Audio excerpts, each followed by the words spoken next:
Vamos a comenzar hoy con la primera de las ponencias dentro de este ciclo que hemos querido llamar Ciudadanía Activa, que ha sido un ciclo que ha nacido a propuesta del Comité Pro Salud Mental de Castilla y León.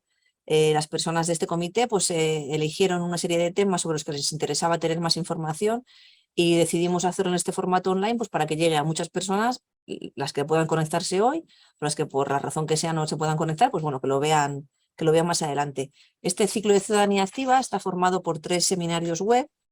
El primero de hoy es el de Mujer y Salud Mental, sus derechos desde una perspectiva de género. El próximo día 27 de octubre tendremos otro sobre contenciones, tratamientos forzosos e ingresos involuntarios, que lo va a impartir Beatriz Tarancón, de la Asociación Activament de Cataluña. Y el día 24 de noviembre será el último, que es sobre planificación anticipada de decisiones en salud mental, que lo va a dar Ana Mignorance de la Asociación de Salud Mental Andalucía. Pues vamos a empezar con este primero de los seminarios. Contamos hoy con Irene Muñoz de Escandel, que ella es la asesora jurídica de la Confederación de Salud Mental España. Os voy a leer una breve presentación de ella, aunque la verdad tiene muchísima experiencia y tiene una presentación muy extensa, pero os voy a dar así 4 datos básicos para que la conozcáis un poquito mejor. Ella es abogada, es consultora internacional en derechos humanos, también es máster en Derecho Internacional por la Universidad Complutense de Madrid y ha desarrollado parte de su formación en Alemania. Además, también imparte conferencias, talleres, seminarios, cursos y másters en materia de derechos humanos en muchas universidades, instituciones públicas y también instituciones privadas. De su formación y experiencia en materia de género, destacan la sensibilización que tiene en igualdad de oportunidades, la implantación de planes y medidas de igualdad en empresas. A ver, un momento que vamos a cerrar el sonido. A ver, perdonad. Así es más sencillo. Os decía que ella tiene mucha experiencia en el tema de materia de género y destaca sobre todo la sensibilización en igualdad de oportunidades, implantación de planes y medidas de igualdad en empresas, en investigación sobre violencia de género, también sobre mujeres y sobre niñas. Con cascos. Ahí. Bueno, buena parte de su actividad profesional está ligada al tema de asesoramiento jurídico de organizaciones no gubernamentales para la defensa de derechos humanos de colectivos vulnerables. En el ámbito de la salud mental, que es el que nos atañe a nosotros, es asesora jurídica y responsable de la Comisión de Defensa de Derechos Humanos de la Confederación Salud Mental España y también es profesora en el Máster de Rehabilitación Psicosocial en Salud Mental Comunitaria de la Universidad Jaume I. Y cuenta con numerosas publicaciones sobre derechos humanos, sobre investigación. Yo os animo a que si tenéis interés en alguno de estos temas que vamos a comentar hoy, pues trasteéis por internet, que seguro que hay un montón de publicaciones de Irene publicadas. La estructura de la actividad de hoy va a ser una presentación que va a ir haciendo Irene y después dejaremos un ratito para las preguntas que os puedan ir surgiendo, ¿vale? Pues nada, Irene, cuando quieras y muchas gracias. Bueno, muchas gracias a ti y a todas y a todos por haber venido a compartir este espacio y bueno, la idea es que yo cuente unas cositas, pero después poder reflexionar entre todas y entre todos sobre cuestiones que nos inquietan, cuestiones que bueno, son muchas. Seguramente hoy no las resolvamos todas, ni se trata de resolver, se trata de reflexionar, de abrir la mirada y bueno, además de trastear por internet, quizás incluso también pues al fin, podéis contactar con la Confederación, al final en la última diapositiva, si me acuerdo de ponerla, si no decídmelo, viene un correo electrónico y bueno, si hay alguna cuestión sobre la que queréis profundizar, pues yo encantada porque el tema, la verdad es que me concierne y me apasiona, así que encantada de resolver cualquier duda después, si os queda y no os cabe en este espacio plantearla o se os ocurre después. Bueno, yo le he dado muchas vueltas al comienzo de esta charla, porque quiero plantearla como charla, aunque voy a soltar aquí un discurso todo seguido, para, pues como punto de trampolín o de partida. Y bueno, pues cómo podía enfocar este comienzo sobre mujer y salud mental, imaginaos, enormemente amplio, y cómo hablar de esos derechos desde un enfoque de género y cómo empezar a regar esa semilla sin ánimo de exhaustividad, porque nos saldría un tremendo bosque si lo pretendiéramos en 1 hora o en 1 hora y cuarto. Entonces, no se trata de frustrarse, sino de adquirir un conocimiento básico y la confianza necesarios para poder hacernos muchísimas preguntas. Es que de lo que se trata, de plantearnos, aunque sea nosotros mismos y a nosotras mismas, muchísimas preguntas para ir abriendo camino hacia una nueva forma de ver el mundo, de acercarse a la realidad, para que esa realidad la vivamos todos y todas de manera más justa. Se trata, pues, de abrir esta dinámica de preguntas y respuestas, de mirar por los rincones que no sabíamos que existían, o si lo sabíamos no queríamos mirar ahí, y ir ampliando, como digo, ese ángulo de visión. Resulta que lo que llamábamos rincones son campos fértiles para todo tipo de cultivos y está en nuestra mano nutrir esas tierras o dejarlas secar.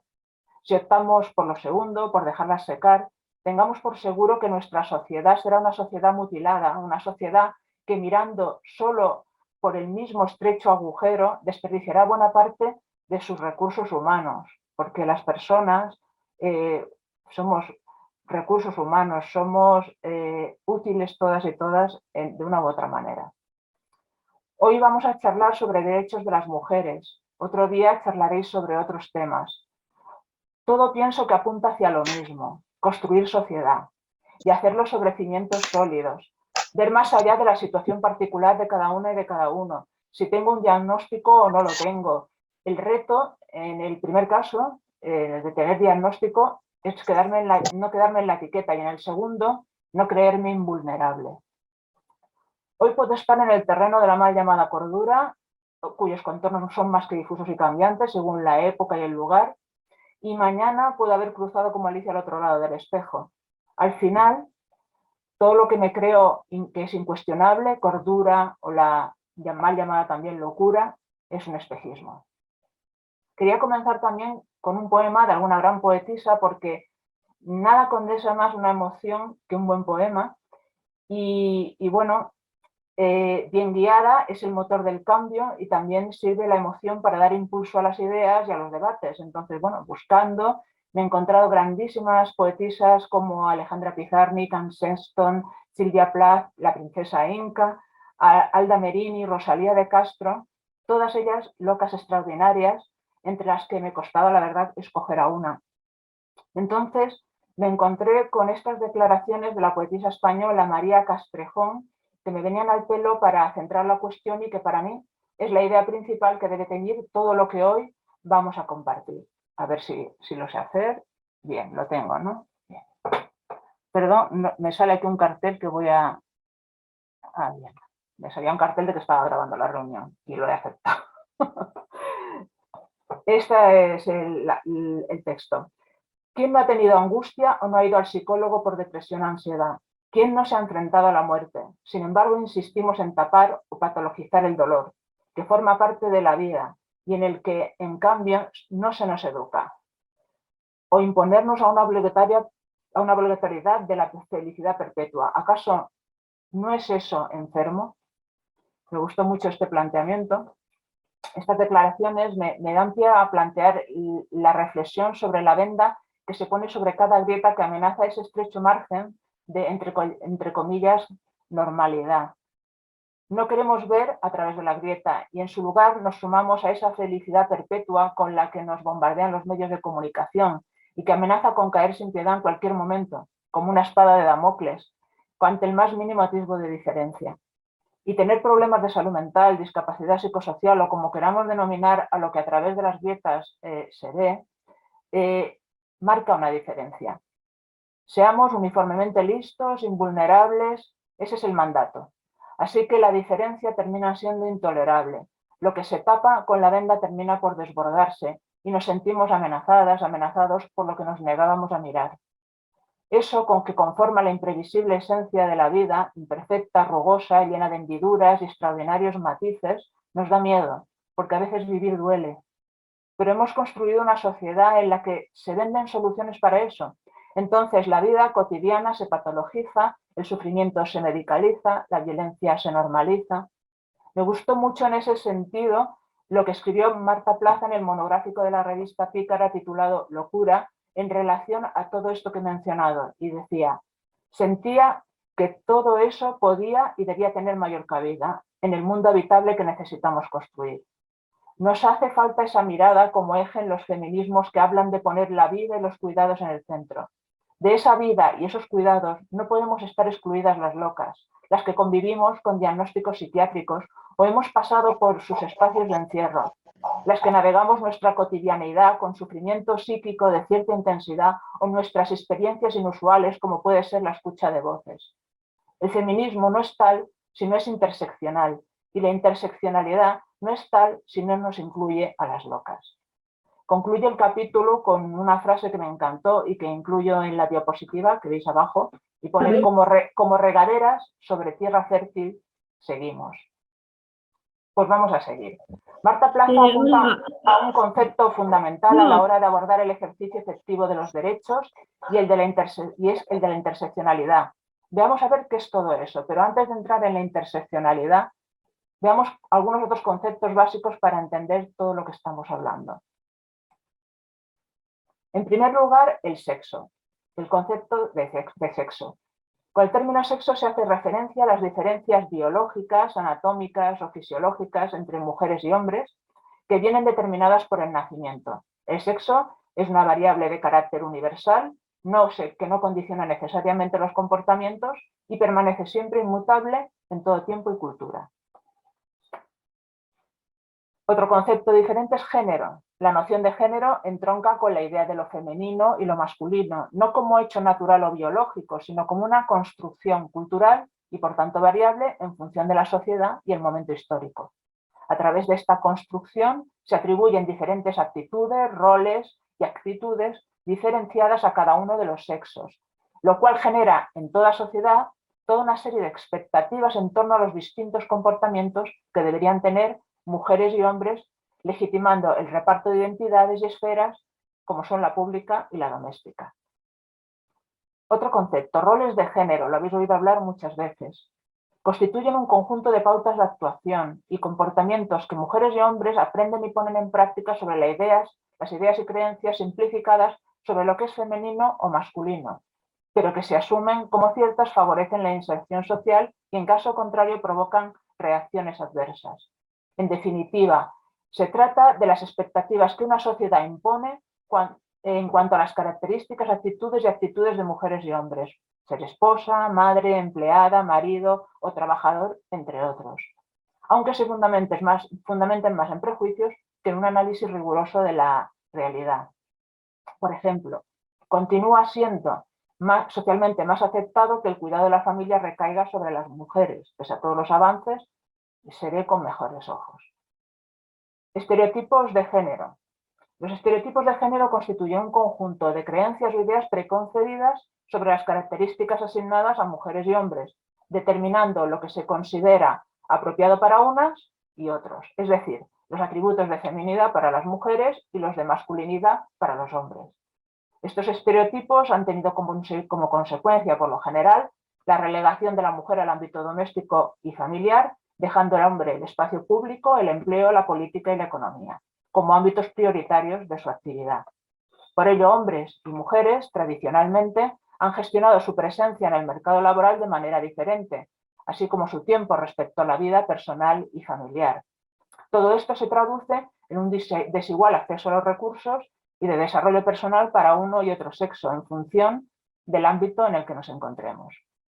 Y ahora vamos a ver un breve vídeo con el que se ilustra muy bien, voy a pasar aquí, cómo operan los estereotipos. Veréis a unos niños y unas niñas que muestran estereotipos de género desde pequeños a la hora de elegir profesiones para su futuro. Y estos estereotipos que tienden a consolidarse en la adolescencia. Ahora creo que se verá el vídeo. O sea, tengo que dejar de compartir para que se pueda ver. Vamos a ver. Sí, vale. A ver si ahora me decís si veis el mío, ¿vale? Vale. Vale, entendido. ¿Es este? Sí. Perfecto. ¿Y se ve bien? Se ve muy bien. Sí que le vemos, sí, Patricia. Perfecto.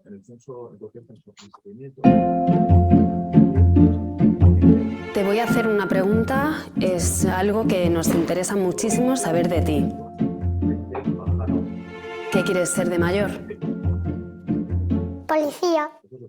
Policía guardia. De mayor quiero ser profe. No lo sé, estoy dudando todavía. Policía. Pianista, científica, geóloga y cantante. Jugar a fútbol. Futbolista. Bueno, bombero. Ladrillos. Bibliotecaria. A mí me gusta hacer una casa con ladrillos. Profe de gimnasia. Profe de gimnasia. Profesional de gimnasia rítmica, actriz, profesora o estilista. Yo cuando sea mayor quiero ser mayor. Quiero ser pastelera. Quiero ser biomédica. Inventor. ¿Y si fueras una chica? ¿Y si fueras un chico?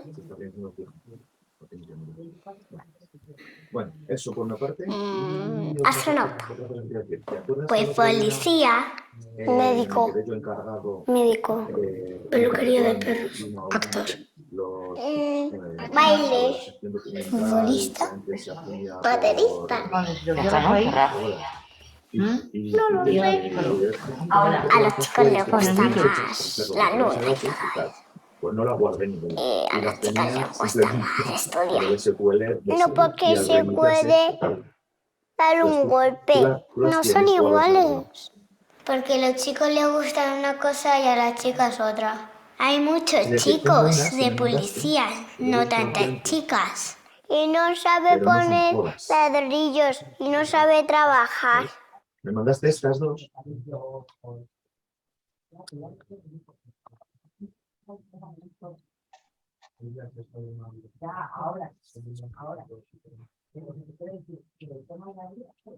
Científico, geólogo y cantante y pianista. Porque todos podemos hacer lo que queremos. Esto pasa tiempo. Muy bien.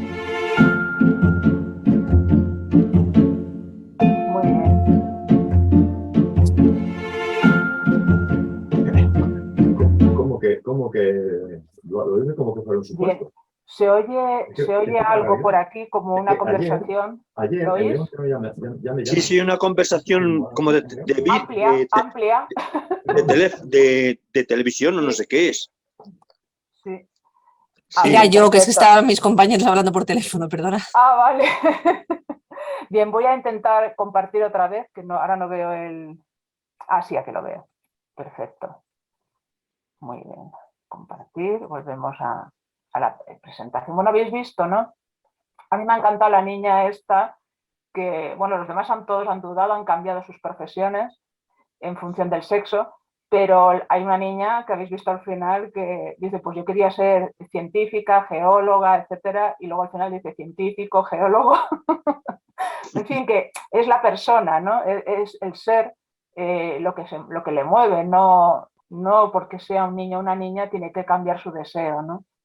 Y eso es una clave fundamental en la que se ve muy claro el componente cultural en el que muchas veces tomamos nuestras decisiones. Hay un libro por ahí interesante que se llama El mito de la libre elección, que daría para mucho debate, ¿no?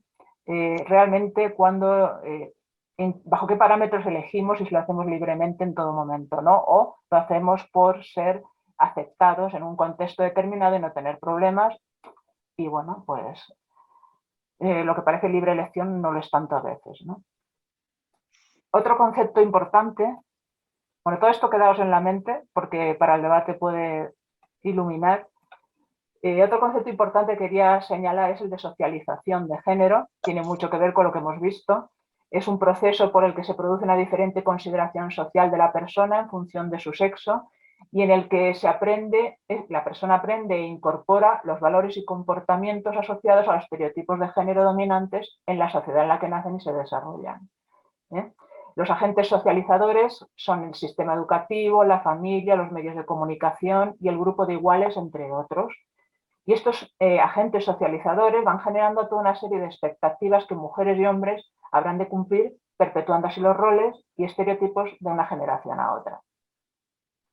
Las desigualdades de género son situaciones de desigualdad y discriminación social por razón de sexo, Este desequilibrio tiene su razón de ser en los citados roles que he mencionado y las expectativas asociadas a ellos, los cuales dificultan la existencia de oportunidades equivalentes y es lo que nosotros denominamos igualdad de oportunidades.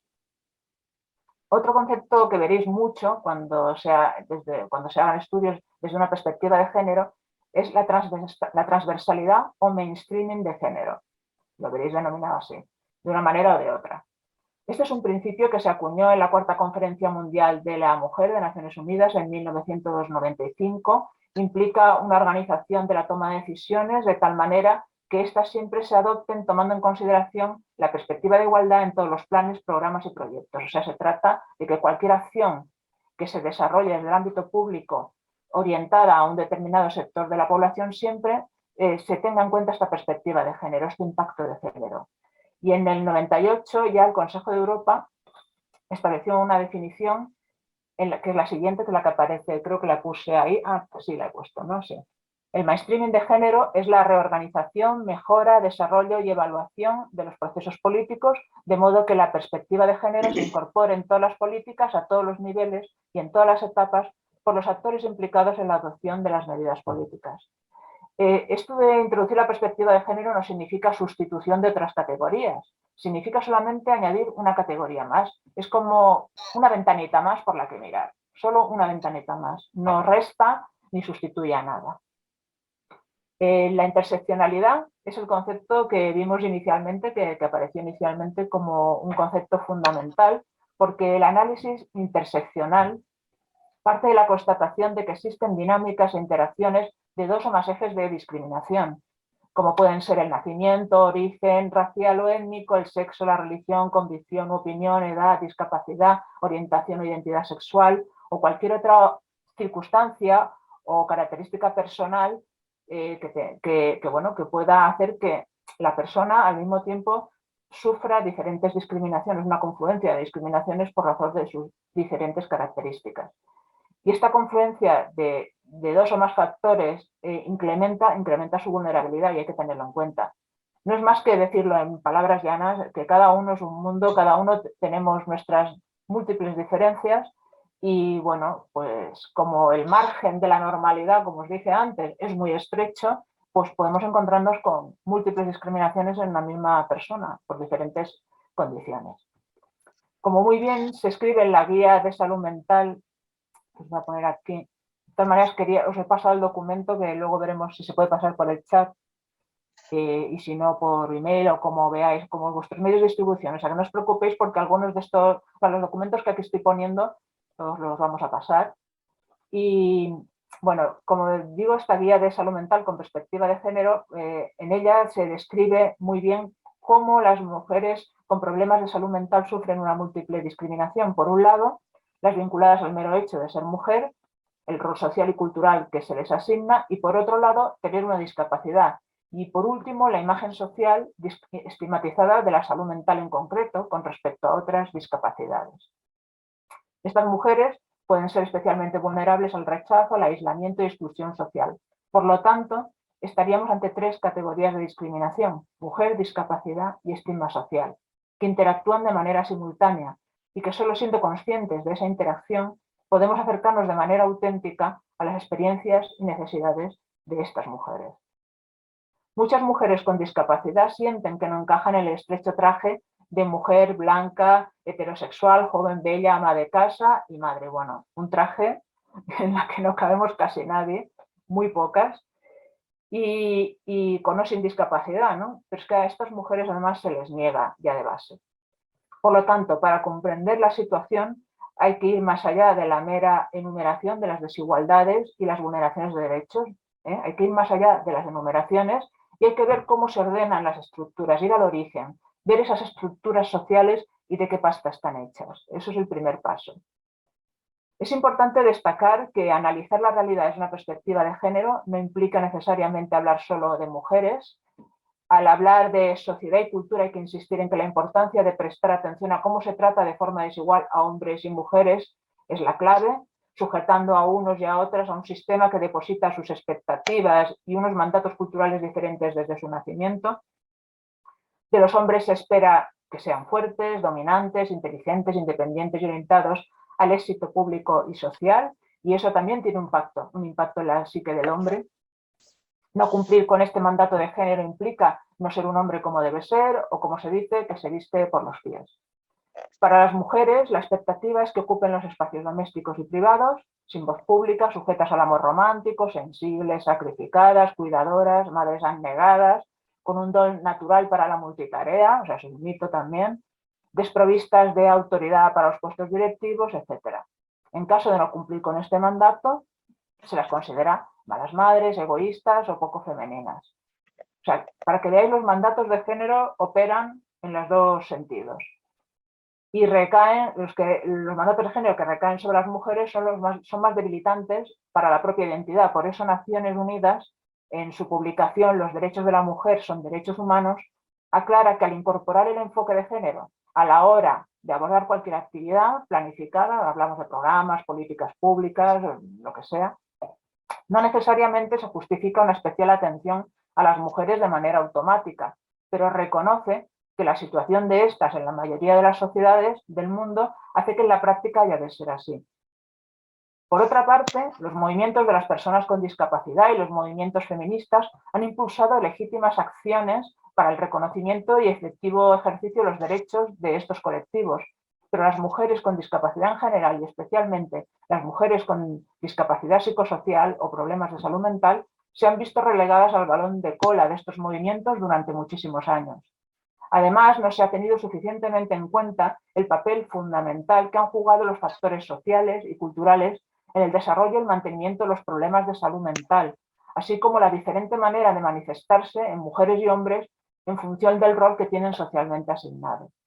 Por ejemplo, la realidad muestra que hay un incremento del número de mujeres casadas de mediana edad que necesitan atención psiquiátrica. Como se señala en la guía, que os he puesto ahí en la diapositiva, siendo las mujeres atendidas en unidades de salud mental en número ligeramente superior a los hombres, son, por otra parte, menos las que acceden a otros recursos especializados. Y cuando lo hacen por lo general más tarde que los hombres. Esto, uno se pregunta, ¿por qué? Pues esto tiene su origen en el rol femenino vinculado al trabajo doméstico y al papel de las familias con tendencia a sobreproteger y favorecer la permanencia en casa. El propio diseño y estructura de estos recursos están más orientados a las necesidades de los hombres que de las mujeres, lo cual, pero eso ya al margen de la discapacidad, lo cual dificulta más aún el acceso de estas. Esto a su vez repercute en su participación social, especialmente en el ámbito del empleo. O sea que al final todo es la pescadilla que se muerde la cola. Pero veamos dónde se regulan estos derechos de las mujeres y por tanto de las mujeres con problemas de salud mental. Esto lo voy a pasar rápido porque a ver cómo voy de tiempo, pues regular ya. Lo voy a pasar, bueno, vamos a ver también este vídeo. Voy a dejar de compartir pantalla.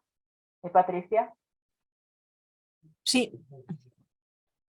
Y para entrar en la enumeración de normas, pero que realmente prefiero que veáis el vídeo y luego enumero las normas, que es algo que podéis tener. Si no me lo pedís, yo os lo mando, ¿eh? No voy a detenerme mucho. Pero que sepáis que están. Este no es, a ver. Es el de... A ver. Bueno, estas son las cosas del directo. Que no hemos ensayado ni nada, ¿eh? Así que muy bien nos está saliendo. Es la de las mujeres, la Declaración Universal. ¿Es este? Sí, el de mujeres... No, ese no. Mujeres, Declaración Universal de Derechos Humanos. Espera un segundito. O sea, el tercero. El primero, yo lo veo como el primero. Vale. Este, sí. El que es así como azulito. Sí, ¿es este ya? ¿Lo oís bien? Lo oigo, no lo veo.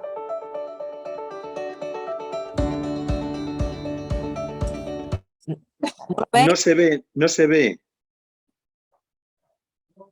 A ver, un momentito. Saldrá.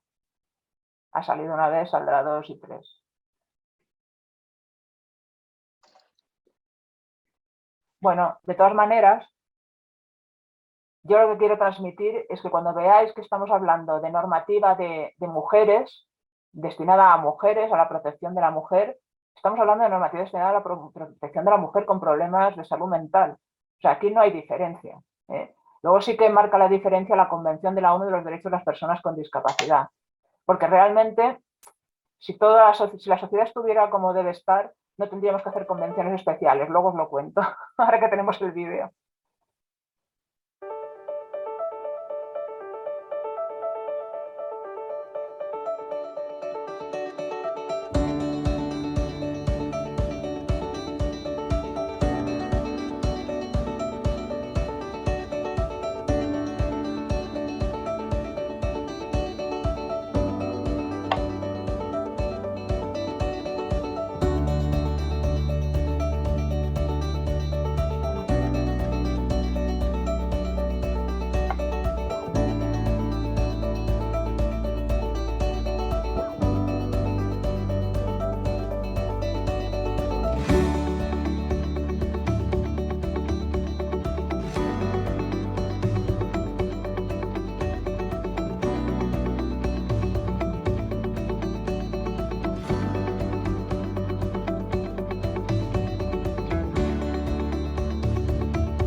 Uy, me he ido para atrás por alguna razón. Bueno, volvamos hacia adelante.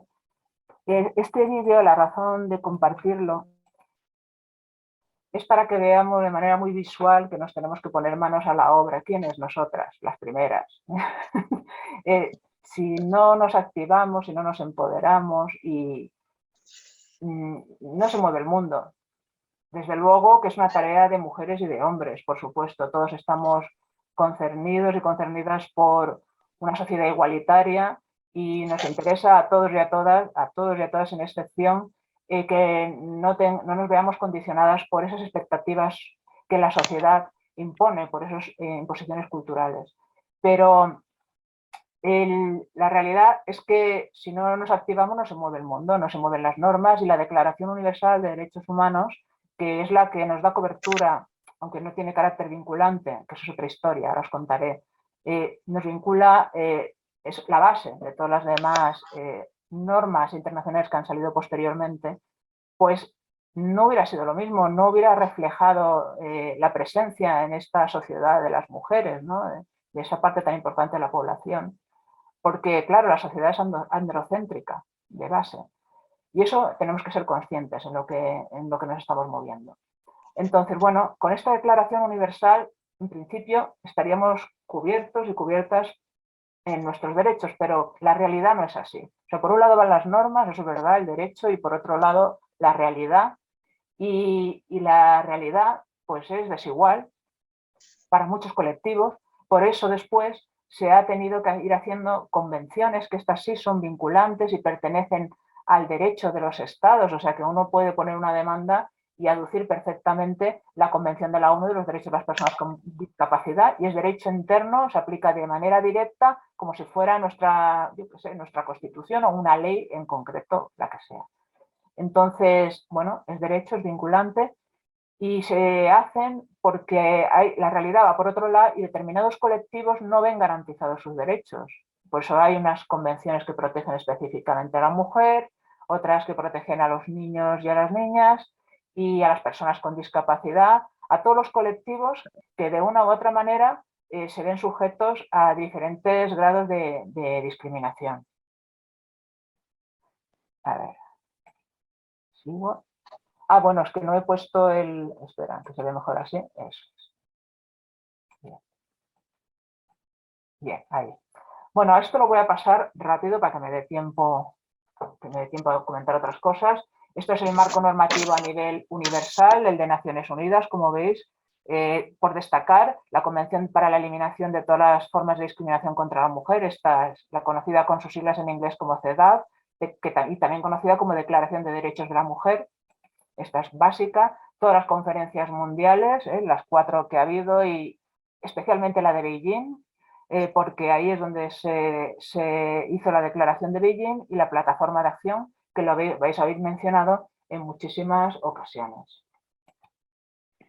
El marco normativo, también a su continuación, tengo aquí la Declaración del Milenio de Naciones Unidas, la creación, o sea, todos los hitos más importantes que ha habido a lo largo del tiempo, de la creación de la entidad de las Naciones Unidas para la Igualdad y el Empoderamiento de las Mujeres, de ONU Mujeres, que habéis oído hablar, hay muchísimos documentos interesantísimos creados por esta entidad, y sus áreas principales son aumentar el liderazgo y la participación de las mujeres, poner fin a la violencia contra las mujeres, implicar a las mujeres en todos los aspectos de los procesos de paz y seguridad, mejorar el empoderamiento y hacer de la igualdad de género un aspecto central en la planificación y elaboración de presupuestos nacionales para el desarrollo.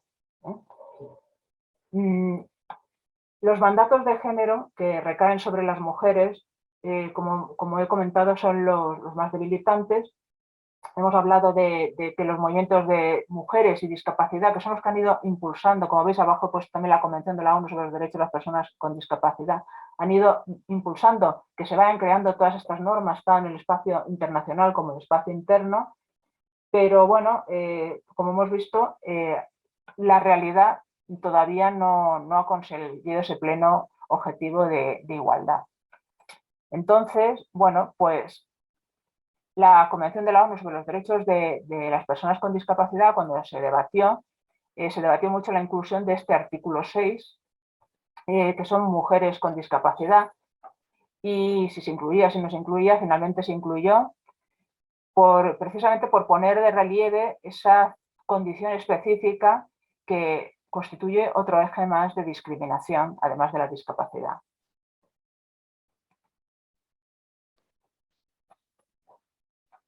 Voy a saltarme unas cosillas y solamente decir que ya sabéis que la convención, aquí, esto me lo salto, que esto os lo puedo pasar si a alguien le interesa por correo.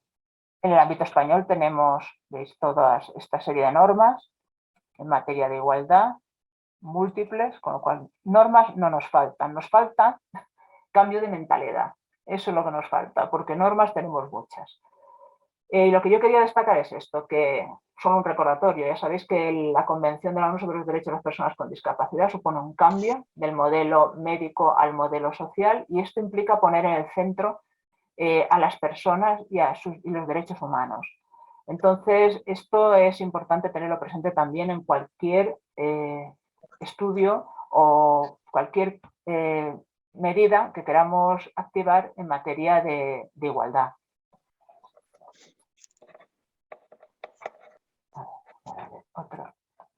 Bien.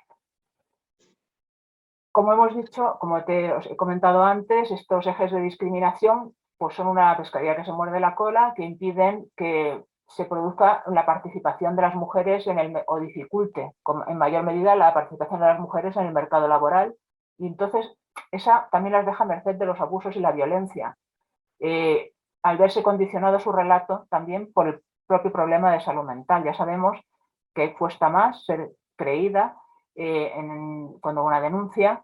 También el hecho de no tener una independencia económica te ves dependiente muchas veces de la persona que te maltrata. Entonces, pues la situación es bastante dura.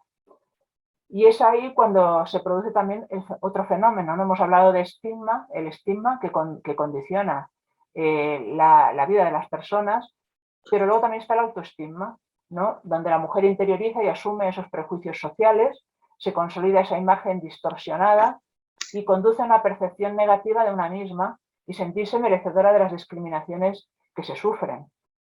Con estos antecedentes, pues, ¿qué se puede hacer?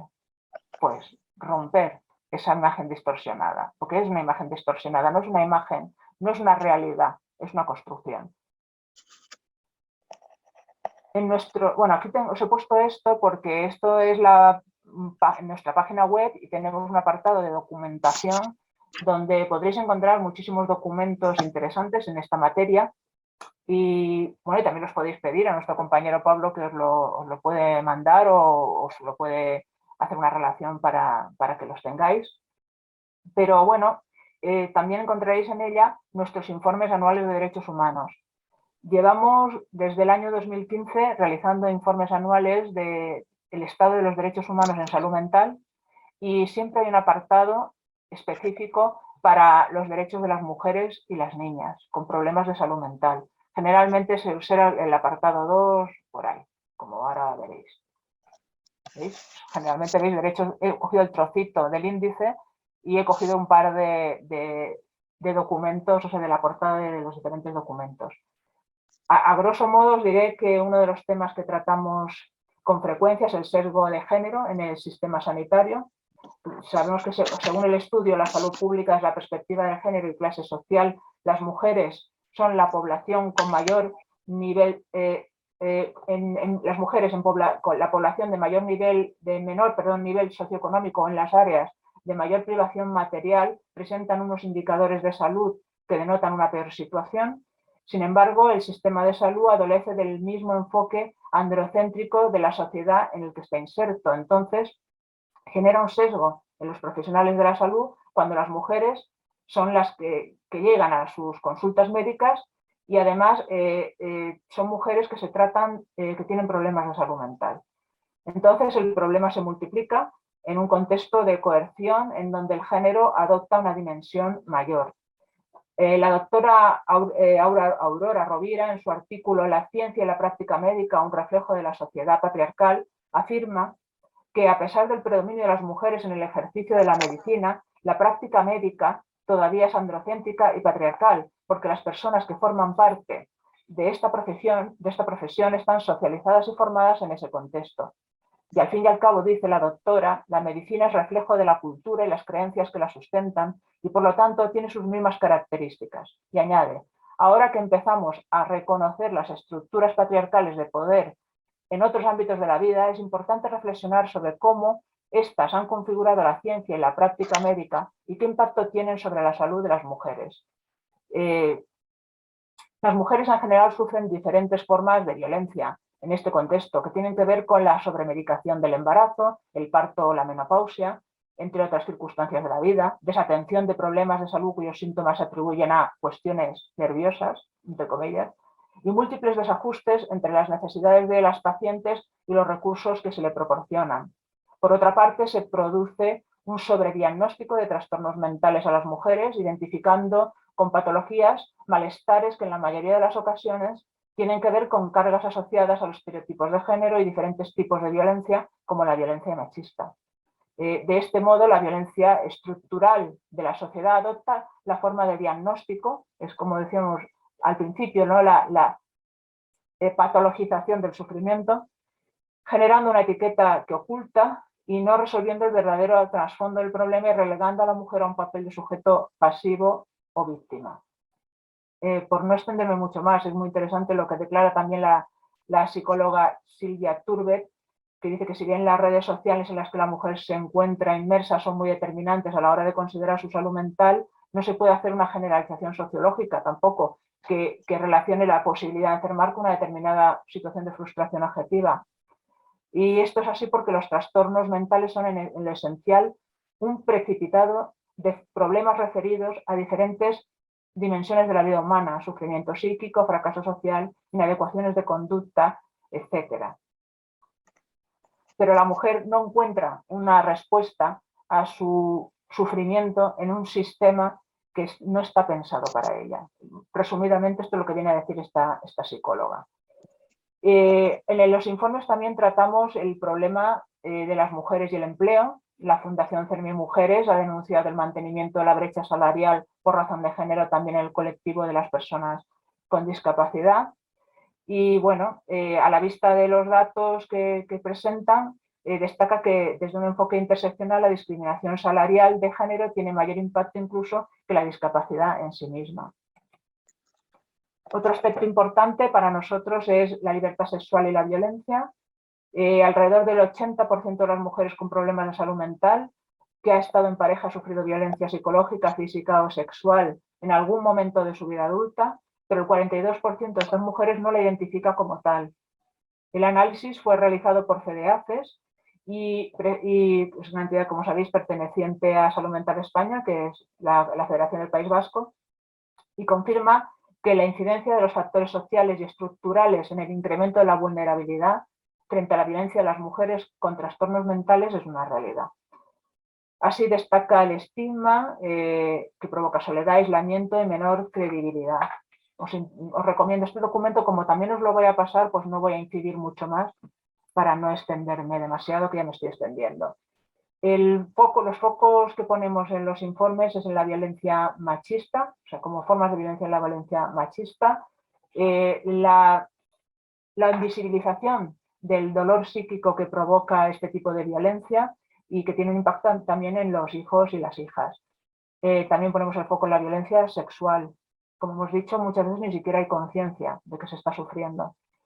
Y bueno, y mención especial merecen siempre, y lo subrayo, las mujeres sin hogar con problemas de salud mental, que viven en un limbo de violencia de género y de otro tipo de violencias y abusos. Y además con una autopercepción de que ya no tienen derechos. Así que vivimos en un mundo de perfiles y si no se da el perfil que está marcado, pues simplemente uno no existe o una no existe. Entonces, bueno, pues de lo que se trata es de visibilizar. También destacamos mucho el apoyo a la maternidad y a la salud mental. Tanto si en el proceso de embarazo se percibe que se está entrando a tener problemas de salud mental, incluso cuando hablo de proceso de embarazo hasta el parto y posteriormente, hay una situación como la depresión posparto enormemente invisibilizada, tanto es así que se le denomina depresión sonriente porque la madre lo oculta por miedo a ser tachada de mala madre. Y esto puede tener consecuencias tremendas si no se trata, puede ser durante toda la vida. Entonces afecta tanto a la madre como al niño o a la niña que esté a su cargo. Importancia también del duelo gestacional y perinatal, la muerte del bebé en el útero o en el parto. España, a diferencia de otros países europeos, pues todavía le queda mucho camino por recorrer en cuanto a prevención y atención de la salud maternal-materna, de la prevención mental materna, perdón. La carencia de recursos especializados son alarmantes. Apoyo psicológico proporcionado por personal específicamente formado, no tenemos. Tampoco tenemos programas de psiquiatría perinatal, unidades madre-bebé, de modo excepcional en algún lugar, pero no tenemos de manera generalizada. Protocolos de actuación y coordinación de equipos, etc. Así que es una reclamación constante que hacemos en los informes. También la importancia de la psicología perinatal, que se ocupa del estudio de todos los aspectos emocionales y psicológicos durante este periodo, abarcando desde el momento en que la mujer y su pareja quieren convertirse en madre y padre hasta el primer tiempo de crianza del bebé. Y todos estos procesos también es importante, las mujeres que ya tienen un problema de salud mental previo, vamos a decir diagnóstico, tienen un diagnóstico de salud mental y todo lo que ello implica, no hay un acompañamiento establecido pues, para ese momento que tienes que dejar la medicación, para que llegar a buen término el proceso de embarazo, etcétera, y todo lo que ello comporta, que son 9 meses que se pueden hacer muy largos si no tienes el apoyo correspondiente. Entonces no tenemos apoyo a esa maternidad. Finalmente, ante este panorama, ¿qué proponemos en la Confederación? Pues principalmente adoptar por parte de los poderes públicos un posicionamiento claro en torno al reconocimiento del diferente impacto de las violaciones de derechos humanos en relación con ser hombre y mujer y con las construcciones asociadas a serlo. Se trata de incorporar los mandatos de género en el ámbito de la salud mental a fin de mejorar la atención y visibilizar violencias simbólicas, es decir, aquellas que se basan en relaciones de dominación que permanecen invisibles y de las que no se tiene conciencia porque hemos sido socializadas en ellos, en estas violencias. En segundo lugar, a la luz de lo anterior, incorporar el principio de igualdad entre mujeres y hombres en las políticas públicas en materia de salud mental y en la práctica de las y los profesionales de salud mental, a fin de lograr una garantía efectiva de los derechos humanos. En tercer lugar, realización de protocolos interinstitucionales de coordinación y de derivación, proporcionar formación a todos estos profesionales que atienden directamente, establecer equipos interdisciplinares que trabajen coordinadamente, poner solución inmediata al problema de exclusión de las mujeres con discapacidad psicosocial en los recursos destinados a violencia de género, avanzar hacia un modelo de atención individualizada e integral que adapte las respuestas a las necesidades de cada mujer, contempladas desde un enfoque interseccional, e incluir la violencia contra las mujeres con discapacidad psicosocial en las comisiones y acuerdos sociosanitarios, incorporar las herramientas de detección y valoración de las distintas situaciones que atienden los servicios sociales, dependencia, desprotección, riesgo de exclusión, la violencia en el ámbito de la pareja, herramientas de detección, diferenciándolo de la violencia procedente de otros miembros de la familia y registrando también la existencia o sospecha de problemas de salud mental. En cuarto lugar, recabar datos sobre salud mental materna e impulsar la concienciación social y la visibilización. Crear recursos que promuevan la prevención y un adecuado tratamiento. Promover la detección de los problemas de salud mental desde la atención primaria. Proveer recursos para las mujeres sin hogar con problemas de salud mental orientados a la prevención y atención de los abusos sexuales. Crear protocolos de seguimiento a nivel nacional de la salud mental materna desde el embarazo, recursos psicoterapéuticos y unidades madre-bebé en los hospitales. Diseñar espacios donde las mujeres puedan exponer abiertamente todo lo que les afecte y preocupe en relación a la maternidad y la salud mental dentro de un ambiente de confianza y libre de prejuicios. Y finalmente, no digo todo porque si no estaríamos horas, pero bueno, finalmente promover el empleo de las mujeres con discapacidad psicosocial porque es fundamental una independencia económica para el desarrollo personal. Y ahora, bueno, estos son los ámbitos de actuación que quería que los vierais, pero vamos al empoderamiento, lo que hablamos al principio, ¿a dónde nos lleva todo esto, ¿no? Hay que trabajar ese empoderamiento, romper con, no asumir, o sea, por lo menos distinguir que esa construcción social es eso, una construcción social, que esa imagen distorsionada que pueden ofrecerme o que me ponen, que me devuelve ese espejo social, no es más que un espejismo, valga la redundancia. Entonces empoderarse, cogerse de la mano, acompañarnos en ese proceso de construcción de una nueva sociedad que va a ser un beneficio para todas y para todos. Y este es un pequeño vídeo que dura muy poquito, en el que se ve una niña que gana una carrera de patinaje después de caerse, y a mí me parece muy simbólico de todo lo que quería expresar. Entonces voy a dejar de compartir pantalla, y aquí Patricia nos muestra el vídeo, que es con lo que yo quería terminar, con esta imagen, para ya abrir el debate. Patricia, está ahí, ¿no? Si no, espera. Voy a ver si lo puedo hacer desde aquí, a lo mejor sí, esperaos.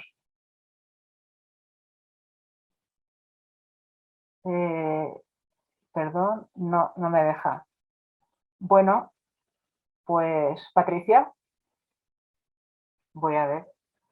Bueno, pues lo pondremos después. Si no está Patricia, lo pondremos después. A ver, un segundito. Yo querría abrir el debate. Perdona, sí que estoy. Pensé que lo estaba compartiendo y por eso estaba ahí mirando es que mirando el vídeo. Dejo de compartir. No, a ver, espera. ¿Te ha gustado?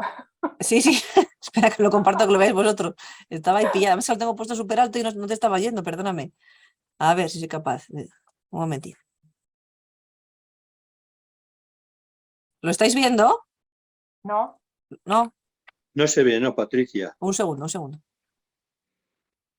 A ver, cerramos esto. Me gusta, fijaos, la voz, ¿no? La voz que te impulsa, ¿no? La voz que impulsa a la niña se cae. O sea, la niña va a perder. O sea, la niña va a perder la carrera, pero hay una voz que la impulsa y esa voz es muy importante. Y si la voz no nos impulsa, tendremos que empezar a no escuchar esa voz y buscarnos nuestra propia voz que nos impulse. Por eso quería poner este vídeo.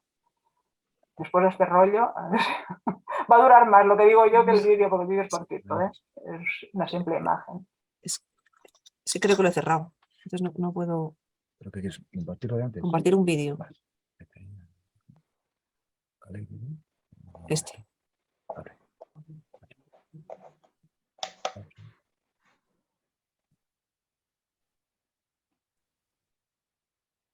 Ay, perdonad. Nada, nada. Menos mal que está Yona, que me echa un cable. Si lo tuviera que hacer yo ni te cuento. ¿Ahora? Ahí va, perfecto, Vale. ahora se ve. Go quick, get up, go, go, go, go, go, go, go. Go quick, get up, go, go, go, go, go, go, go.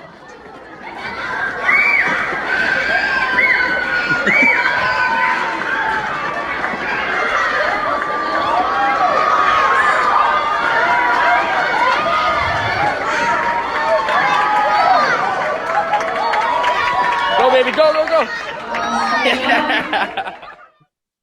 Ahí está. Iba a perder, o sea, se había caído, por eso la idea era que muchas veces nos vamos a caer en esta vida por diferentes razones, pero la voz que nos guía es fundamental. O sea, si no es una voz externa, como es en este caso, que es muy visual, la del padre que le dice, ve, no lo des por perdido, puede ser, lo importante es que sea nuestra voz interna. Y para eso hace falta formarse, lo que estamos haciendo, debatir, charlar, y ahora es el momento del debate. Yo abro el debate. Me habían mandado una pregunta. Sí, en el chat, sí. En el chat. Entonces, bueno, no sé si ahora, pero la que me mandasteis antes. Vale, sí, tienes una en el chat también y luego la que te mandamos por mail, sí. Perfecto, bueno, una pregunta que me mandasteis por mail era lo que está ocurriendo a la mujer hoy en día, sobre todo la que tiene el diagnóstico mental, es fruto de la sociedad en la que vivimos. Pues un poco hemos estado hablando de eso, desde luego que sí, o sea, el componente cultural, las estructuras influyen en nuestra salud mental absolutamente, pero no es el 100%, por supuesto, si no, no seríamos libres, estaríamos determinados absolutamente por las circunstancias, seríamos como hojas que van flotando por el viento sin ningún tipo de posibilidad de conducirnos, ¿no? Tenemos posibilidades de conducirnos, es un poco el mensaje de este vídeo, ¿no? Podemos caernos y levantarnos y escuchar nuestra propia voz que nos guía. Pero, desde luego, si yo tengo un problema, el que sea, y yo recibo una respuesta distorsionada, una respuesta inadecuada de la sociedad, desde luego no va a ayudar a que yo me levante. O sea, es esa voz que veíamos, ¿no? En vez de decirme ve, me va a decir apártate. Sí. Entonces, claro, evidentemente, eso tiene un impacto en la salud mental de cualquier persona. No solo si tienes un diagnóstico de salud mental, es que si no lo tienes, yo qué sé, eres negra y te están diciendo, constantemente te lo están recordando y encima te ven esa mirada, que es muy importante, la mirada, ¿no? Como alguien diferente, como alguien incluso inferior. Entonces, homosexual también, o lesbiana, en fin, cualquier tipo de circunstancia que no se acerque a lo normativo, a lo que nos venden como normal. Entonces, claro, desde luego va a tener un impacto en la salud mental de la persona, desde luego. Pero luego está esa voz interior y la mirada, abrir la mirada y decir, bueno, aquí hay algo que está mal. Y no está en mí, está en el contexto. Y bueno, la pregunta del chat, ¿cuál es? A ver. Hola, buenos días. Eso de que las mujeres estamos locas, como decían antes, ¿qué opinas? Bueno, la terminología, el monográfico, bueno, como estaban, pues las mujeres estamos locas, como decían antes. Bueno, nos han dicho de todo, las mujeres, desde histéricas a principios del siglo. No sé si sabéis además que la lobotomía se practicaba fundamentalmente a mujeres, ¿no? Pues locas, sí, y locos. O sea, vamos a ver, el término, que además es un insulto, que se adoptó, que es un insulto de base, ¿no? Es una manera despreciativa de referirnos a la salud mental. En el monográfico me gustó mucho cómo lo abordaban, que os digo, de Pícara, la primera mujer que os he hecho referencia, que dice, yo he adoptado el término como maricón en el colectivo gay, personalmente, por como decir, tú me tiras un limón y yo hago limonada, de alguna manera, ¿no? Yo lo adopto y lo redignifico, lo resignifico y le doy una dignidad, ¿no? Desde luego, el tema de la terminología es muy debatido, desde trastorno mental, problema de salud mental, discapacidad psicosocial, diversidad de todo tipo. O sea, es que no hay un consenso. En este monográfico ya decía, yo digo problema de salud mental en unos contextos y en otros digo loca, según me parezca y según yo me quiera autocalificar. Pero lo que hay ahí detrás de esta pregunta, entiendo yo también, es la idea de que las mujeres que han marcado una diferencia, que se han salido del molde social, les han dicho locas. Claro, es como decirte, ¿qué hago para no tener que enfrentarme a ti, a tus argumentos? Fíjate, ayer estaba leyendo sobre Emilia Pardo Bazán, una mujer muy rompedora. Si queréis acercaros a su figura, he visto una mano levantada, Libertad, ¿eh? ¿Has levantado la mano? No me olvido de ti, ¿eh? Digo lo de Emilia Pardo Bazán y te doy paso. Espera. Os recomiendo la figura de Emilia Pardo Bazán en el sentido de la lucha que tuvo. Tuvo las cosas relativamente bien sólidas porque tenía capacidad económica, que eso hace mucho, ¿eh? Capacidad económica y entonces, bueno, pero tuvo una batalla tremenda y le dijeron de todo, o sea, de todo menos guapa y menos cuerda, de todo, porque rompía los moldes y suponía también una amenaza para el statu quo. Una mujer con esa cultura, con esa capacidad de vender novelas, por encima incluso de sus compañeros hombres. Y claro, pues ¿cómo te descalifico? Pues diciendo que no estás bien o que supones una amenaza por tus propias características que no acabas de cuadrar, ¿no? Entonces, bueno, pues detrás de esos diagnósticos, a principios de siglo también ha habido mucho de mujeres que han roto los esquemas y que se les apartaba a manicomios y se les ponía diversos tratamientos para intentar que volvieran al carril de la normalidad, que en ese momento se consideraba normalidad, claro, que luego cambia y ¿qué haces?, ¿no? Dime, Libertad, que te he visto antes con la mano levantada, te he interrumpido, en fin. Una cosa, a Juana la loca, ¿por qué le llamaban la loca? Es verdad. A Juana la loca, Sí. otra buena debate histórico. Pues fíjate que Juana la loca decían que sí, que tenía problemas de salud mental, hasta su madre la protegió en el testamento, Isabel la Católica, para de alguna manera, bueno, la verdad que era avanzado, poner en un testamento una protección para una hija que consideras que tiene algún tipo de necesidad de apoyo, por decirlo como lo diríamos hoy, pues estamos hablando de hace un montón de siglos, ¿no? O sea que es muy avanzado. Pero también hay que tener en cuenta el contexto, ¿eh? Y en el contexto había una lucha de poder bastante potente. Juana la loca, o la llamada loca, era una mujer muy culta, muy amante de la música, de las artes, estaba muy formada y esa mujer tenía que ser la que gobernara España. Pero claro, tenía a su marido Felipe el Hermoso, vamos a hablar de historia al final también, a su marido Felipe el Hermoso y a su padre, que también la querían gobernar.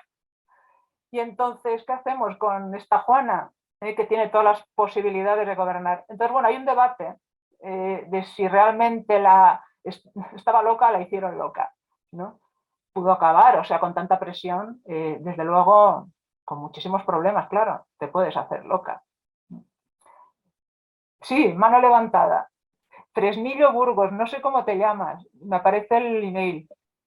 Yo soy Alberto, de Salud Mental encantada. Alberto, te quiero decir varias cosas. Primero, encantado yo, Irene Muñoz. Te quiero decir varias cosas. Primero, has dicho que cada uno es un mundo, tenemos nuestra múltiple salud mental. Me encanta eso.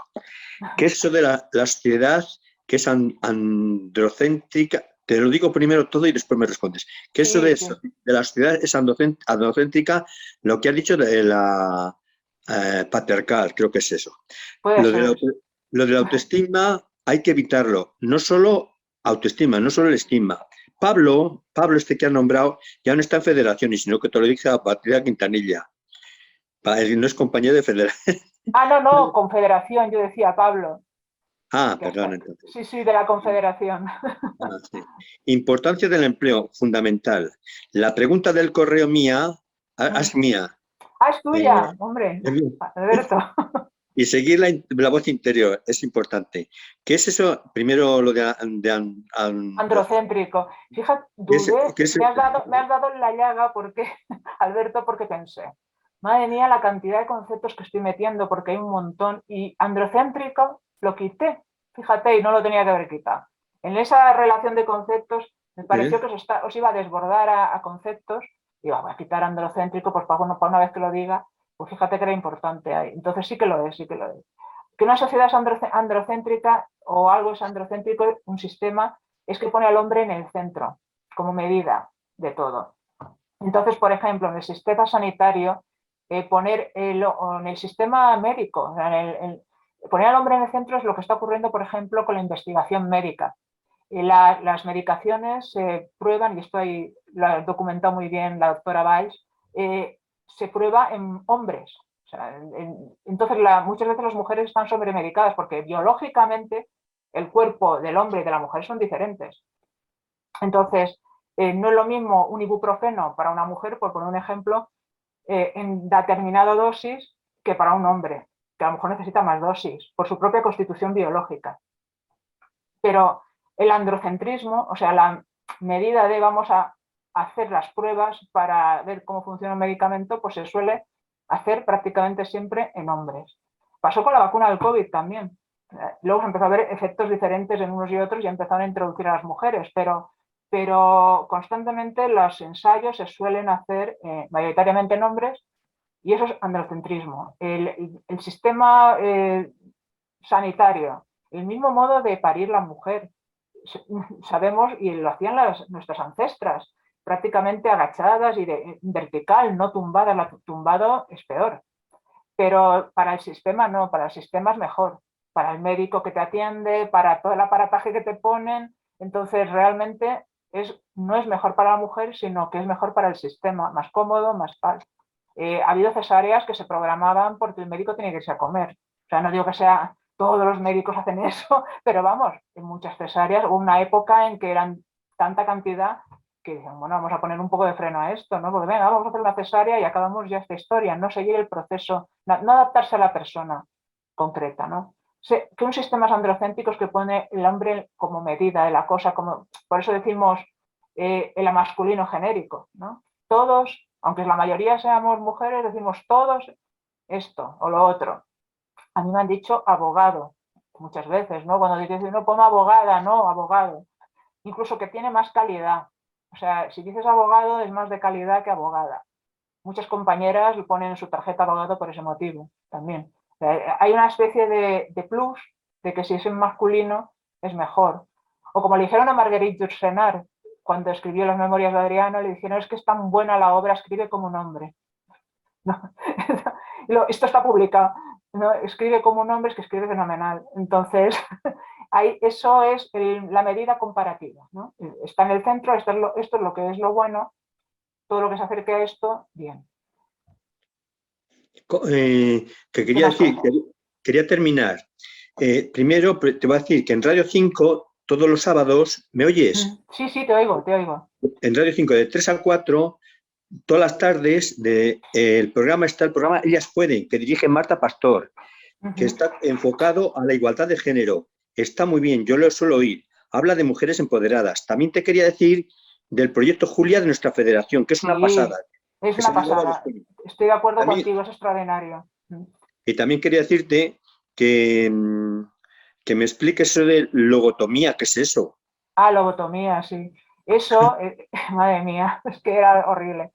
Vais a ver películas horrorosas si veis de la época, lo típico que aparece el psiquiatra con los pelos así, hacia arriba, los manicomios aquellos, ¿no? Prototípicos en muchas películas. Y la lobotomía es que se introducía como un punzón en el cerebro para afectar o sea, cogerte un trozo directamente, y con esa idea pues te quedas muy mansito. Claro, muchas se quedaban en la mesa de operaciones, si no, quedaban con problemas cognitivos graves ya de por vida, claro, ya no molestabas más, desde luego, pero era terrible. y se practicaba mayoritariamente a mujeres, como después la esterilización forzosa se ha practicado mayoritariamente a mujeres, y que decían, bueno, es que, como siempre, ¿no? Queremos evitar que tenga muchos hijos indiscriminadamente. Bueno, eso va a empezar, podemos hablar de mucho, pero por otra parte, el hombre que puede ir inseminando indiscriminadamente también, a él no se le practica ningún tipo de control, ¿no?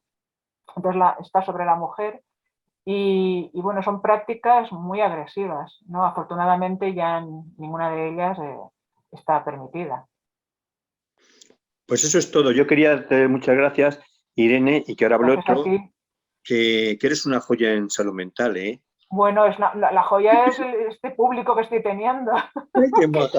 Porque es que me llegó la pregunta y dije, mira qué buen trampolín para abrir, ¿no? Por eso quiero decir la pregunta que me llegó por email, porque me parecía un trampolín bueno, porque es la pregunta de fondo, ¿no? Que es lo que, para llegarnos al agua, de verdad, somos verdaderamente libres, que es el fondo de tu pregunta, ¿no? Nos condiciona en nuestro entorno hasta tal punto que nos provoque un problema de salud mental. Bueno, en muchas ocasiones sí, pero bueno, estamos nosotros ahí dentro, ¿eh? Dirigiendo el carro para decir, oye, espera, me estoy formando, estos debates que tenemos ahora, que yo también aprendo y me estáis diciendo cosas que yo me voy anotando. Y hay un programa también, si os gusta este tema, que se llama Tolerancia Cero. También lo conocéis, ¿no? Los viernes. Sí. Es de Radio Nacional. Y bueno, ya es estupendo también de temas de género. Bueno, pues afortunadamente vamos hablando y bueno, es que me encanta ver hombres en estos debates, ¿no? Porque antes parecía que hablábamos de nuestras cosas, y son nuestras cosas, pero de los hombres y de las mujeres. Porque el rol que se impone al hombre, también a veces muchos hombres no conectan con esa imagen de machote prototípica que nos plantean, ¿no? Vale, Que es ser hombre, ¿no? Pues el tema Ese es otro debate. ya cuando te llame en cuentas. Vale, pero ahí oímos la voz si de hombre. Debe ser que están hablando a Patricia. Y también yo quiero decir una cosa, que nosotros en Salud Mental Aranda, de aquí de Burgos, pues nos dan autoestima, nos lo da una dominica, que es voluntaria. Y ¿sabéis lo que nos insiste mucho que dices tú? Esto de la pregunta que te he hecho yo por email. El protagonista de la vida, de tu vida, eres tú mismo. O sea, el cambio empieza por ti, no por la sociedad. Sí, el entorno no está en nuestra mano cambiarlo. O sea, está en nuestra mano cambiarlo como hacemos ahora. Nos reunimos, hacemos un movimiento.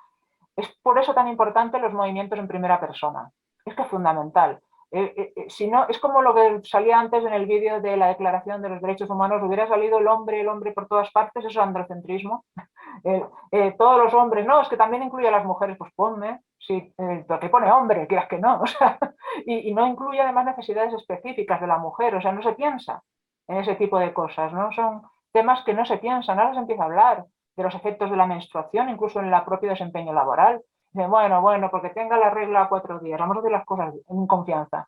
No, es que hay casos que son muy difíciles, que no te puedes levantar del dolor y estás que no tienes ánimo ni cabida, y además es que hay informes médicos que lo pueden avalar. Entonces, bueno, esto que parecen cosas de mujeres, ¿no? Que incluso se banaliza. O sea, es que bueno, cuando dices algo un tono por encima, en el sentido de quieres contar tu opinión o lo que piensas sobre un tema y lo dices con contundencia, tiene la regla o está en esos días, ¿sabes? Bueno, pues tenemos derecho a enfadarnos o a salirnos de tono o ser espantosas llegando al poder en condiciones de igualdad con los hombres. Esa es la idea. Tampoco mitificarnos, ¿no? Las mujeres maravillosas, eso tampoco, ¿no? Porque no es así. O sea, hay de todo. Como las mujeres no somos ni más ni menos maravillosas que un hombre. Podemos llegar al poder totalmente corruptas y lo que interesa es que sea así. O sea, esperemos que no, pero que podamos llegar igualmente que los demás corruptos. ¿O no? Entonces, la idea de igualdad es esa, ¿no? Y la voz interior es lo que dices, Alberto. O sea, eso es lo principal. Y eso marca la diferencia. Tú no puedes cambiar un sistema de golpe, lo puedes cambiar primero cambiándote tú, y no aceptando, identificando que son estructuras que son modificables, que no son nada escrito en piedra, y unirse haciendo movimiento civil para que esas estructuras se modifiquen, que entre muchos ya sí se puede. Irene, y al hilo de esto que estás comentando, nosotros, más allá de a nivel personal, cada mujer o cada hombre su propio empoderamiento personal, como movimiento asociativo, sí que estamos viendo que en las asociaciones sigue participando más hombres que mujeres, sigue habiendo programas más específicos, vamos a decir, para hombres que para mujeres. Tú que conoces a nivel confederación todo el movimiento en salud mental España, ¿qué podríamos hacer las federaciones, las asociaciones, por intentar cambiar esto? ¿Qué programas podríamos implementar o cómo promover que más mujeres participen en el movimiento asociativo? Mira, bueno, en las guías que os he mandado hay recomendaciones, hay una en concreto que además que es recomendaciones para entidades concretas, pero bueno, es tener presente en cualquier acción lo que decía Naciones Unidas del principio de igualdad, o sea, tener presente en todo momento esa perspectiva. Y cada acción cuando pensemos una acción o una actividad, que nos planteemos, bueno, hay hombres y mujeres que van a realizar esa actividad, ¿qué impacto? Como hacer un pequeño análisis del impacto que va a tener en unas y en otros. En las diferentes sensibilidades, tenerlo presente, igual es tenerlo presente en el momento del diseño. Y entonces ya nos hacemos preguntas, oye, vamos a hacer esto, ¿cómo lo podríamos enfocar para que implicar a estos, a estas, a los demás allá? O sea, tener presente esa categoría como otras, igual que tenemos en cuenta la edad o tenemos en cuenta cualquier otra cosa, perdón, se me ha ido cualquier otra circunstancia. Es una cuestión más a tener presente permanentemente todo lo que hagamos. Vale, gracias. Sí. Una pregunta. Dime. Es que, a ver, hay mucha homofobia. Hay mucha homofobia y, por ejemplo, hay mujeres que son bisexuales. Y entonces son muy, ¿cómo se dice, Paula? Que son muy, que están solas. Se las aísla. Que están muy aisladas. Sí, totalmente. Bisexuales, todas las categorías sexuales que quieras incluir, que se salgan de la heterosexualidad, que es lo que comentaba antes de hombre, blanco, heterosexual, joven, bello, con éxito, ¿no? Todo lo que se sale de ahí, apaga y vámonos, ya tenemos problemas, ¿no? Como estés más relleno, como seas bisexual o seas lesbiana, o sea, lo que, además, fijaos, incluso dentro del tema de la sexualidad, cómo los movimientos, también eso habla del movimiento feminista, del movimiento de la discapacidad, y cómo en esos movimientos la mujer con discapacidad y concretamente la mujer con problemas de salud mental se han visto en el vagón de cola. Pero también en los movimientos de gays y lesbianas, o sea, los movimientos por los derechos del colectivo homosexual, también la mujer, la lesbiana, ha sido mucho más invisible. Si os dais cuenta, incluso las películas, que ahí se ve muy bien, ¿no? Cuando veis películas o cuando veis anuncios de televisión que se orientan al colectivo gay, generalmente son hombres, lo primero. Luego van apareciendo en las películas a dos mujeres que se hacen novias y tal, pero lo primero, lo que más hay, es de hombres. Entonces, es un trabajo por la visibilización. Claro, para salir del aislamiento hay que visibilizar la existencia de que una está ahí. Y bisexual, por supuesto. Es que bisexual tampoco está conocido ni aceptado como todo lo que se sale de lo estrictamente normativo. Entonces, es exactamente el mismo patrón. No escuchar la propia voz, advertir que si noto un rechazo, noto que me aíslan, es un problema del contexto, no mío, y a partir de ahí ir buscando alianzas, porque no solamente hay una bisexual en toda España o dos, hay colectivos además que trabajan por estos derechos y cada vez más se van reivindicando. ¿Habéis oído hablar de Orgullo Loco? No sé si habéis oído hablar, pues, bueno, oye, mira, tenemos problemas de salud mental, pero además somos gays, lesbianas, bisexuales, transexuales, lo que quieras, todas las variedades. Entonces, bueno, pues es ir informándose y viendo, bueno, vale, yo a lo mejor en mi contexto concreto, en mi momento concreto de la vida también, porque nosotros también pasamos por muchas fases. No sé si visteis el filósofo ese Heráclito que decía, nunca nos bañamos 2 veces en el mismo río. Sí. Pues no nos bañamos 2 veces en el mismo río, estamos en constante cambio. Yo os puedo asegurar que hoy no tengo nada que ver con lo que era hace 10 años, pero nada, como un calcetín he cambiado en muchas cosas, porque vas abriendo el ojo, y veo a Penélope con el dedo levantado, y vas abriendo el ojo. A mí todavía me queda por cambiar, que soy muy joven. Bueno, me acaba de llamar mayor. Madre mía, libertad, no te voy a dar más la palabra ya.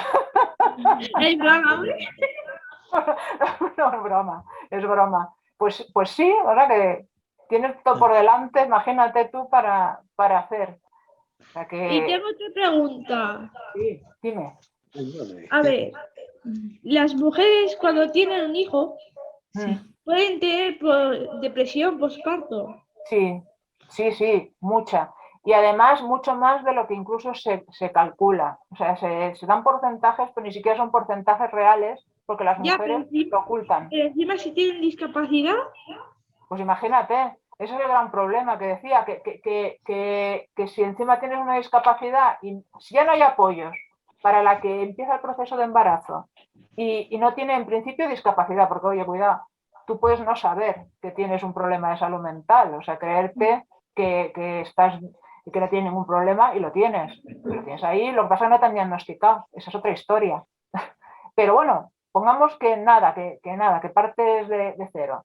Y entras en ese proceso, tú tranquilamente puedes producirse en el momento del parto esa depresión posterior, sobreviene.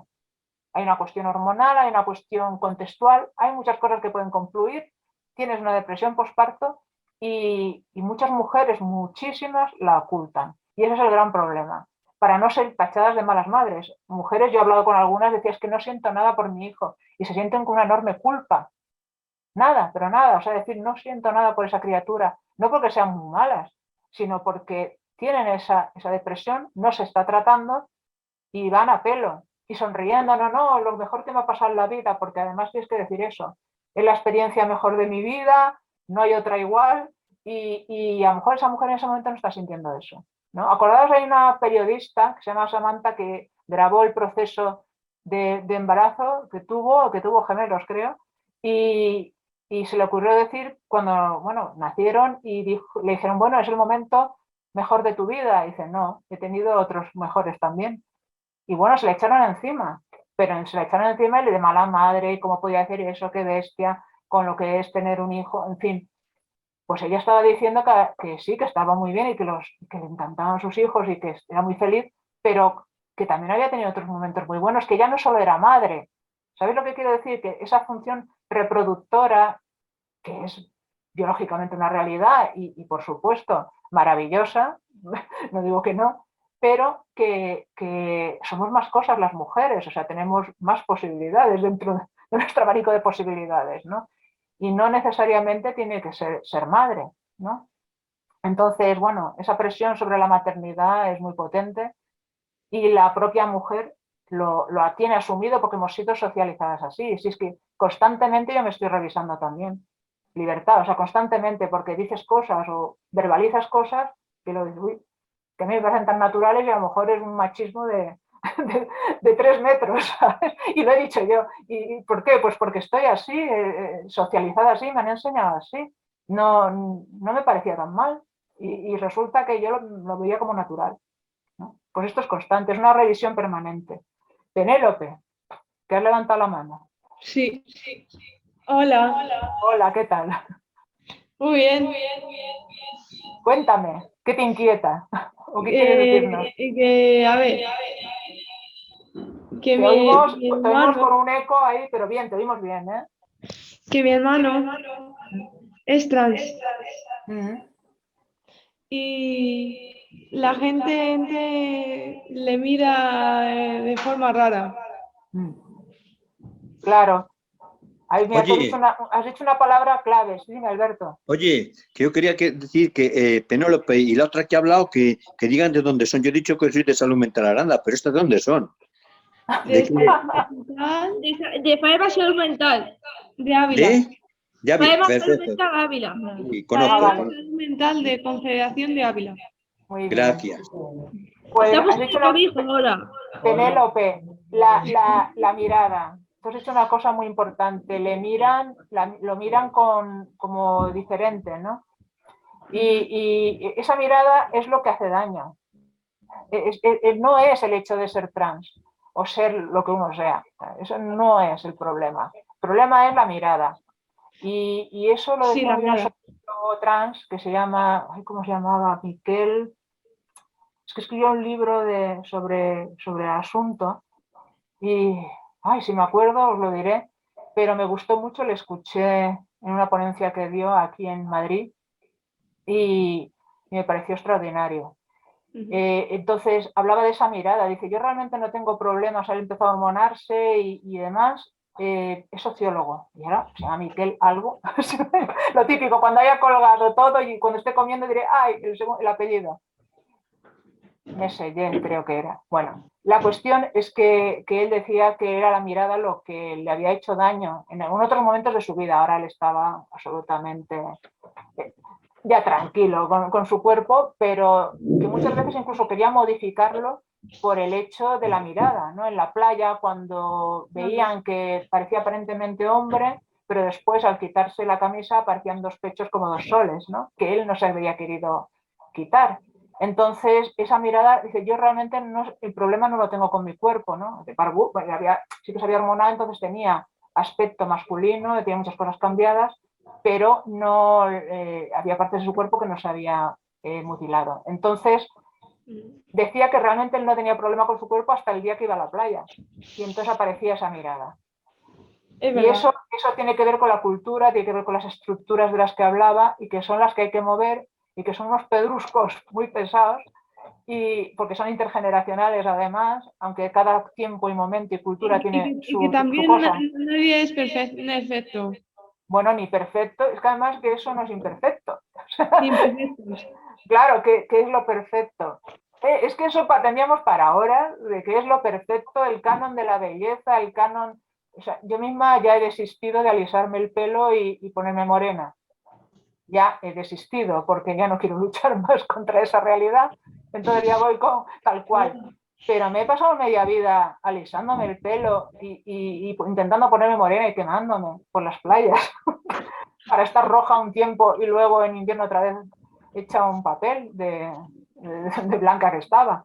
Entonces, dice, bueno, vamos a ver, no vamos a castigarnos más y ya cambiará la moda y si no cambia, pues mira, yo estoy muy bien así, ¿no? Entonces, hay un proceso personal, individual y luego la presión social. Bueno, por la presión social, mira qué tontería, os hablo de una pequeñez al principio, pero no veis la presión social con este tema. Cada verano, que si estoy bien, que si me encuentro bien y que si no voy a la playa, porque ya está bien, porque me ven que no estoy suficiente, no estoy morena como debería estar. ¿Veis? El debería. Bueno, si con esto estamos así, imaginamos con otras cosas. Ha habido otro dedo levantado, Alberto. Que yo hablo mucho, que digo que Bueno, esto de perfecto no perfecto, decía el Papa Juan Pablo II, el gran Papa, decía que no hemos nacido para ser perfectos, sino para ser felices. Ay, claro. Amigo, que eso tiene amiga. Claro, claro. Esto, como una amiga que me dijo, bueno, digo, ¿te gusta bailar? ¿No? Es que bailas bien. Y dicen, no, yo no bailo bien, yo me lo paso bien bailando. ¿Qué más da si bailo bien o no bailo bien? Lo que cuenta es que me lo paso bien bailando y por eso bailo mucho y voy a bailar a muchos lados. Bueno, la verdad, Irene, que estaríamos toda la mañana contigo charlando sobre este tema y sobre otros muchos temas porque es muy agradable escucharte y también os insto a todos a pues todas esas dudas que os vayan surgiendo, pues que nos las podéis trasladar a la federación. Claro. Igual más adelante, pues en otro momento, mira, han surgido muchos temas sobre el tema de gays, lesbianas. Si consideráis que es un tema interesante también para abordarlo, pues se podría, pues quizá el próximo curso hablarlo sobre el colectivo LGTBI. Bueno, estos temas que os vayan surgiendo los podéis trasladar para poder hacerlo más adelante. Y después, en relación a lo que tú nos comentabas del tema de la documentación, como todos y todas, para apuntaros a este webinar, nos habéis pasado un mail. Yo esta tarde o mañana os paso a ese correo electrónico toda la documentación que tú me has trasladado. Así que, pues nada, la tendréis muy pronto y lo mismo, os animo a seguir participando en vuestro movimiento asociativo, en vuestros comités pro salud mental, porque yo creo que es lo que tú decías, me parece fundamental, la importancia de la participación y la importancia de la reivindicación. Y yo creo que solamente vamos a poder conseguir cambios en nuestro pequeño mundo, que es nuestro movimiento asociativo, nuestro entorno, nuestro pueblo, nuestra ciudad, si seguimos participando y vamos a conocer nuestra opinión. Así que nada, muchísimas gracias a todas las personas que os habéis conectado hoy a este primer webinar y os esperamos en el siguiente. Estar con vosotras y vosotros, me encanta. Sois muy participativos y da gusto, la verdad, sí da gusto. ¿Esto lo habéis grabado esto? Sí, Alberto, lo hemos grabado y lo pasaremos a las asociaciones para quien lo quiera ver, que lo pueda ver, ¿vale? Gracias, si alguien quiere pues, que le pase la normativa o algo que hayáis visto en el PowerPoint que os interese, me lo decís y os lo paso a través de la federación, vale. ¿no? Os voy a dejar aquí en el chat, si queréis, mi correo electrónico. Vamos a poner el de mujer. Claro, si alguien quiere ampliar algún tema, pues yo encantada de buscarle. O ahí, algo que haya visto que quiera, Irene, cópiame las normas, que las quiero tener porque me da gusto tener las normas, yo qué sé. Pues yo os las paso, ¿eh? Es copiar y pegar, no me supone ningún trabajo, los vídeos o lo que sea. Pongo aquí tu correo, Irene. Pon el de José Luis, que es el que ponemos siempre, información. Dímelo, por favor. Que si información, ¿sí? @consaludmental.org. Vale, pues tenéis ahí los dos correos, les podéis copiar. Eso es. Sí, sin la tilde, ¿eh? Sin la tilde. Porque sí, bueno, no... es que sale por defecto, vale. Pero es que estás muy bien educada, Patricia. No, que sale. Bueno, pues nada, un placer. Pues muchas gracias. Gracias y hasta la próxima. Por todo. Adiós. Hasta dentro de un mes. Hasta dentro de un mes. Eso es, Alberto. Hasta dentro de un mes. Adiós. Hasta dentro de un mes. Adiós. Chao.